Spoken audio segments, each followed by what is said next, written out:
are listening to the Estheticians Earning More podcast with Brittany Hageman, episode number 114.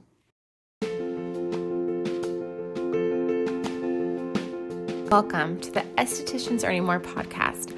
On this podcast, we talk about how to love your esthetician business without the hustle, exhaustion, or overwhelm as it booms into a successful business.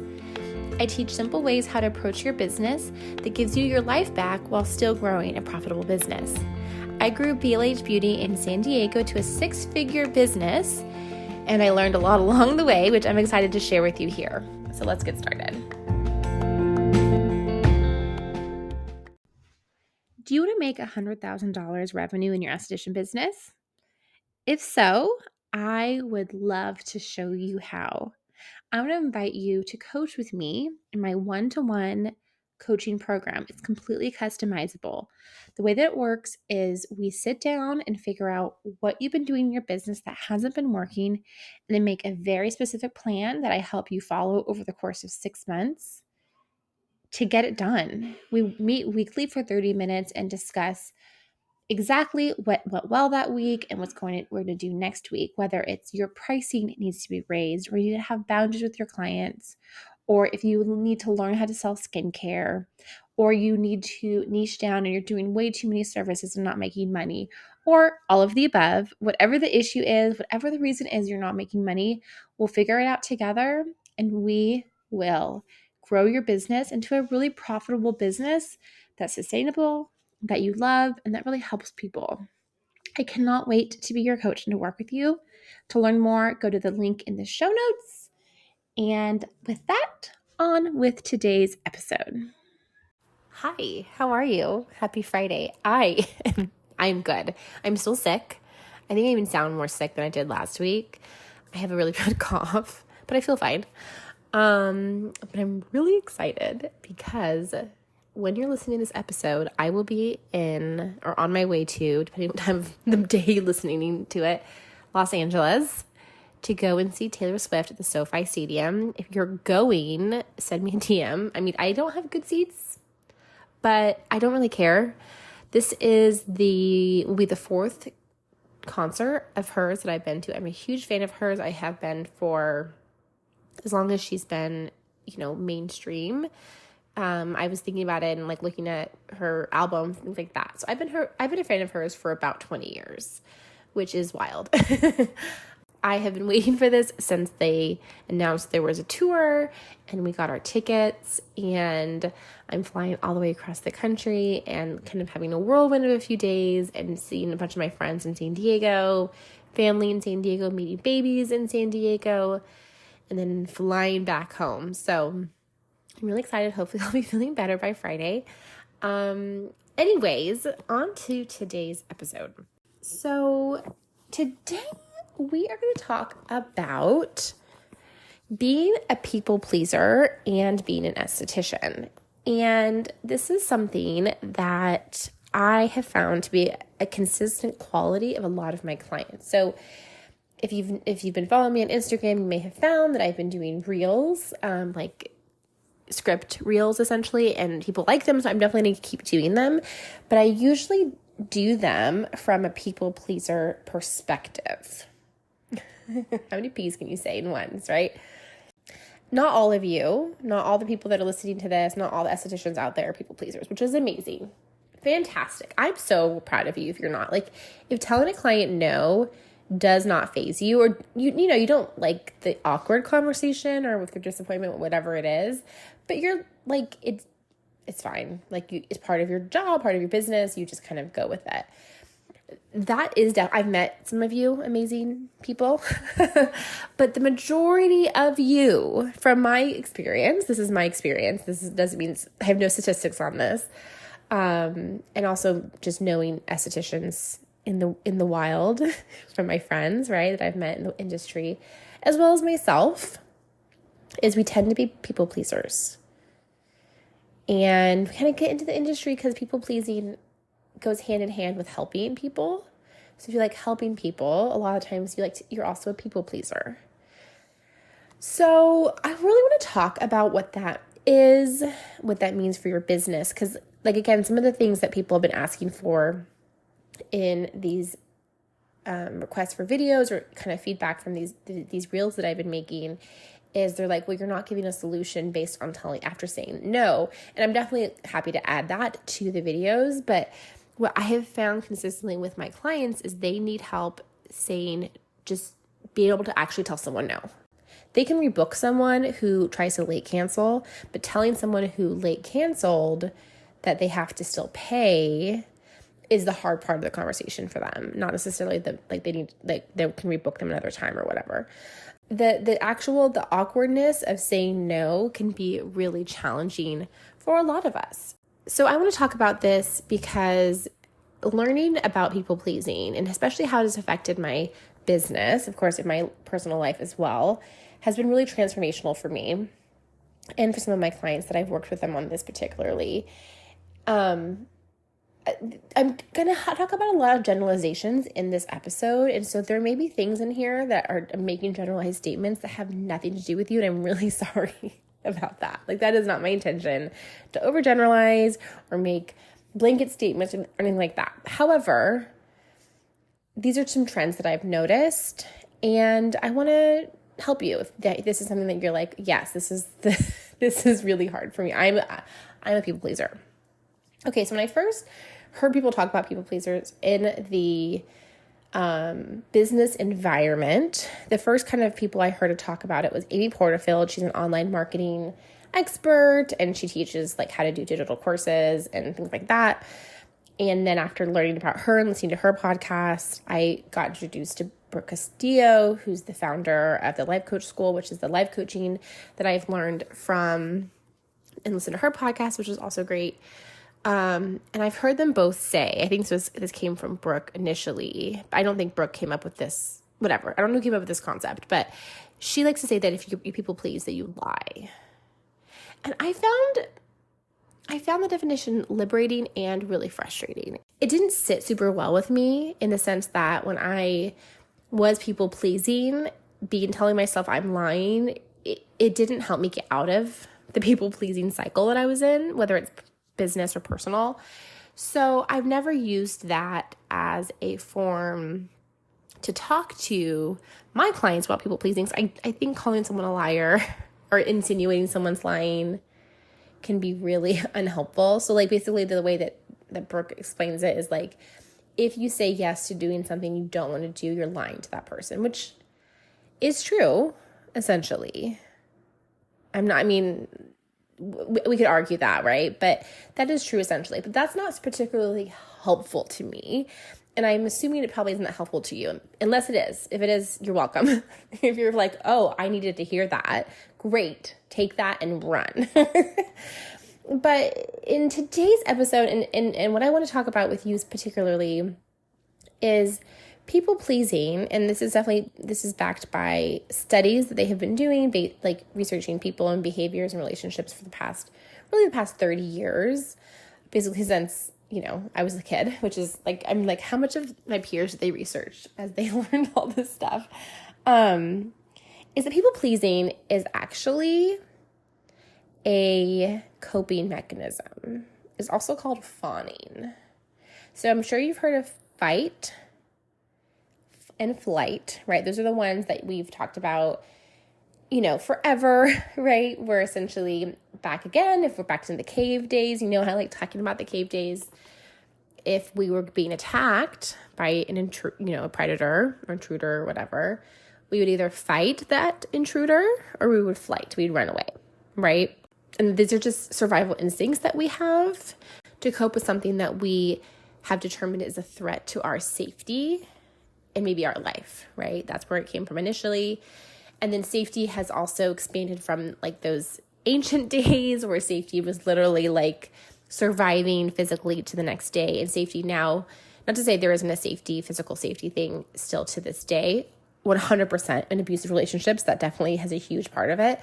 But there's also a safety in a relationship with whoever you're in a relationship with, and losing that relationship as you become unsafe. So in this particular example, if you lose a client relationship, the client doesn't like what you said or didn't say or did or didn't do, they will leave take their money with them, and then you will no longer be safe because you don't have that money anymore. And so now you have to go find that money somewhere else, which again, if you're in a survival mechanism, going out and finding money is much more scary than fawning, also known as people pleasing, the person who's in front of you with the money, right? Like that takes a lot less energy. Again, if we talk about the brain doesn't like expelling lots of energy, like it's doing the same thing that it knows is going to work. We know by saying yes to this person or this type of person that they will continue to come back and give me money. And I need money, which we all do, right? To pay my bills, to live, to do the things that I need to do in my life, and hopefully more, not just survive.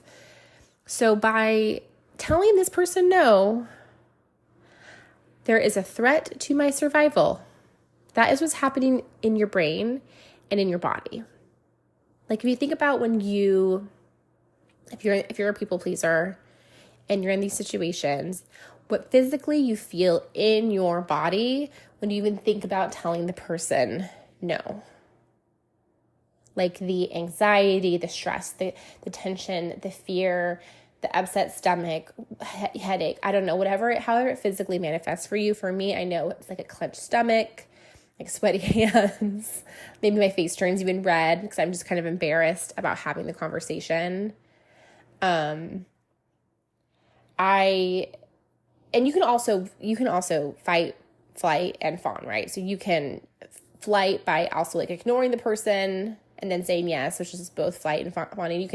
You can fight with them, right? You can try to like defend yourself and then eventually give in. You can do multiple of these coping mechanisms.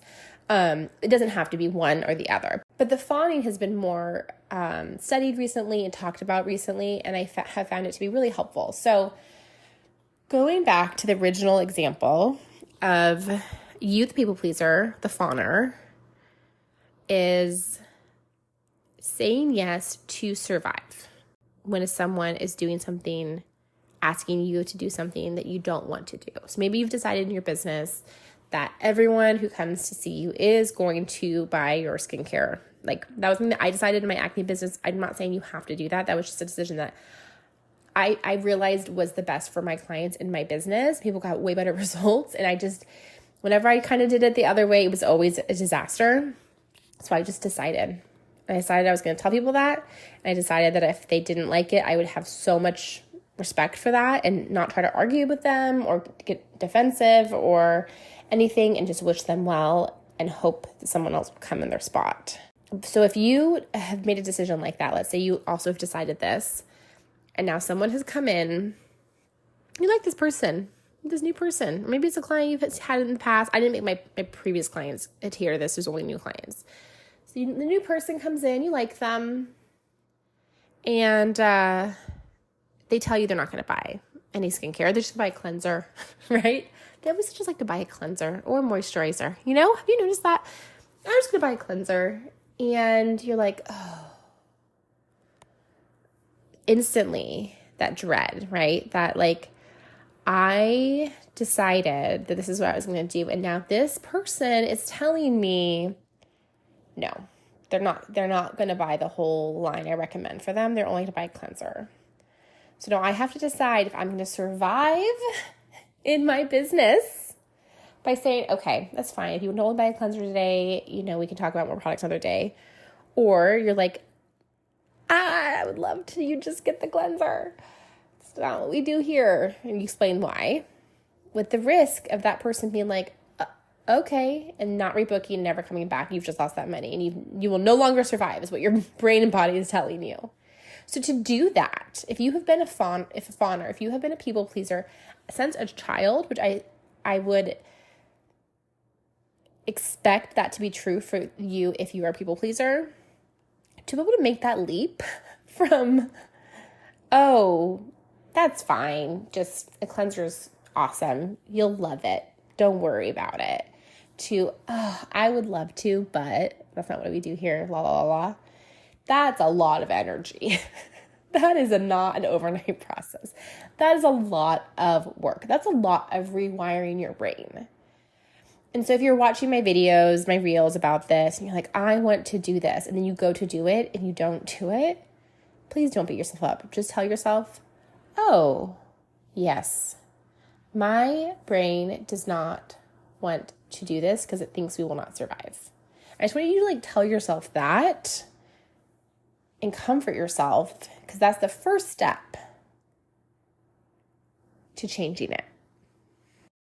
Okay, so I want to share with you an Instagram post that I have seen from a Instagram influence psychologist. She's an actually licensed psychologist. She's not just someone who posts random things on the internet. I'm sure you've heard of her. Her name is Dr. Nicole LaPera, and she's at the holistic psychologist. And I like a lot of the things that she says. So I'm going to read a quote that she says in one of her Instagram posts. And this one is actually from June 2nd. So if you want to go back to it, I will also tag it in a story that comes along with this episode. Women are conditioned from a young age to focus on the comfort of others before their own. The messages are, you're going to upset them. Don't be difficult. Why are you being dramatic? Don't make your daddy, sister, friend mad. Hug your uncle or he'll feel bad. Be a good girl for me. Come back when you're not angry. Reinforced over and over again, these messages disconnect women from their intuition and internal alarm that signals danger. This begins the pattern of fawning to appease others. Even if her anger or discomfort is valid, she's told not to feel it, to keep it at peace at all costs. This makes her vulnerable to manipulation and creates a belief that she has to stay in situations that are harmful, because upsetting someone makes her think she has done something wrong. So rather than assert herself or set a clear boundary by saying no, she continues to please for a sense of approval she's been taught to chase since childhood. So she says we need to condition young women and girls to say, I will not tolerate this to keep you comfortable. I will not please you, betray myself in this process. We need to condition young girls and women to understand that their role in life isn't to make sure that everyone else feels comfortable while they silently suffer.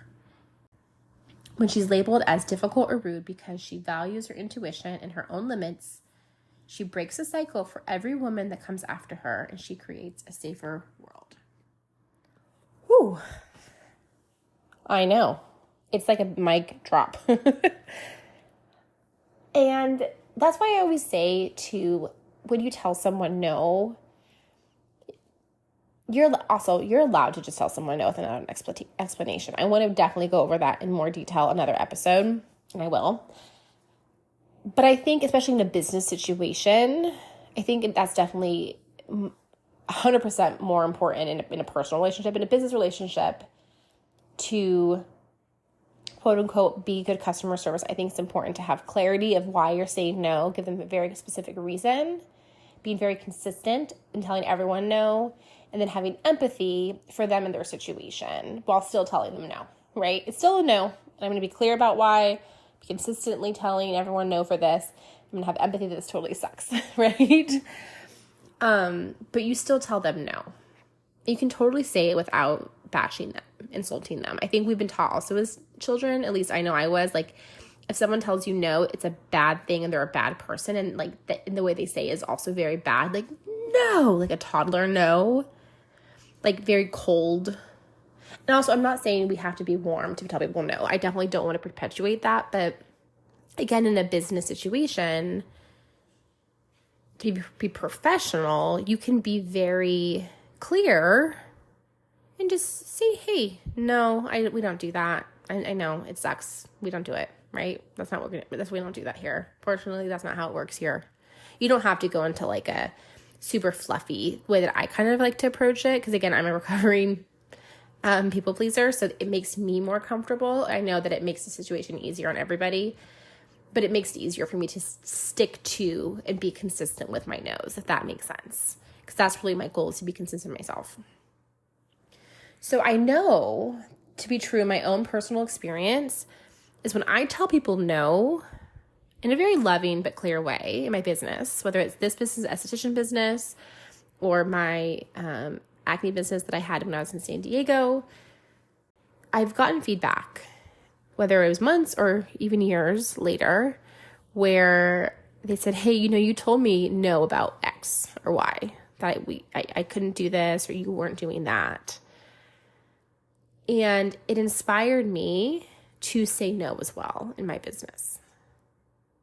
And in my personal life, when I've seen other business owners, especially women business owners, tell people no, I'm like, hell yeah.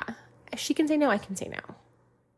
Right? It's like, if I could accomplish anything in this podcast, is to help you make money by being true to yourself. And if that means being true to yourself is telling someone no, then that's what we're going to do. Right? Like being true to yourself and your brand, whatever it is you want to do. If you want to do acne, amazing. You don't want to do acne, you hate acne, fantastic. You want to do lashes, you want to do everything. You want to do whatever it is you want to do in your business, however you want to help people, however you want to make money. It doesn't even have to be about helping people. You can just make money. It's okay too. Whatever it is, you can do that and be true to what you want to do and tell people no. You actually can. Lastly, I want to say this is you are doing great just how you are today.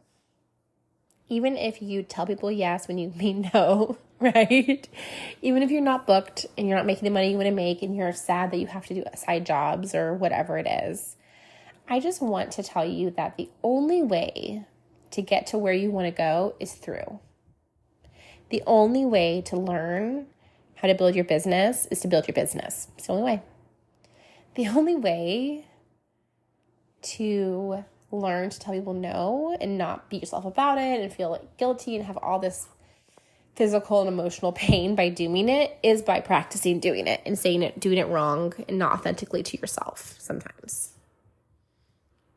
And you know what you'll learn along the way is that maybe even the way that I say things or approach things, it's not for you. That doesn't work for you. And that's amazing. But by practicing and trying things out, you'll learn that. It's the only way. Again, the only way is through. You're like, that didn't feel me, And then that's how you learn. That's how I've learned. It's the only way. I believe in you. You're doing great. I'll talk to you next week. I'll tell you all about Taylor.